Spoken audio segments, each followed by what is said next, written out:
வணக்கம் நண்பர்களே. நாம எல்லாரும் இரவில தூங்கும்போது கனவு காண்றோம். ஆனா அந்த கனவுகளுக்கு உண்மையில அர்த்தம் இருக்கா? விஞ்ஞானிகள் சொல்றது என்னன்னா, நம்ம மூளை தூக்கத்துல இருந்தாலும் அதோட வேலை நின்னதில்லை. நாளுக்குள் நாம பார்த்த விஷயங்கள், நினைத்த உணர்வுகள், பயம், ஆசை எல்லாம் இது எல்லாம் கலந்து ஒரு கனவா உருவாகுது.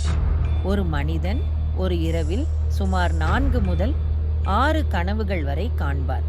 ஆனால் நம்ம நினைவில் இருக்குது ஒரே 1 அல்லது 2 தான். அதிகமாக கனவுகள் வரும் நேரம் REM நேரம் அப்படின்னு சொல்றாங்களே, அதுதான்.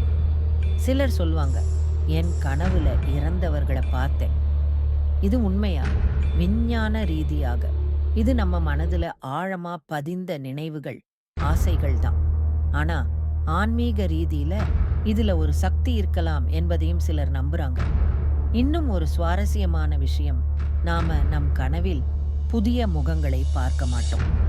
நம்ம உண்மையில வாழ்க்கையில் பார்த்த முகங்களே கனவுகள்ல வரும். கனவுகளால் நமக்கு ஒரு மெய்ப்பொருள் இல்லை. ஆனா அது நம்ம மனசை எப்படி வேலை செய்கிறது என்பதை நமக்கு புரிய வைக்கிறது.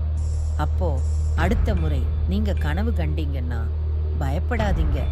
அது உங்க நெஞ்சில் பதிந்த உணர்வுகளின் கதையாபாத்திரம்தான்.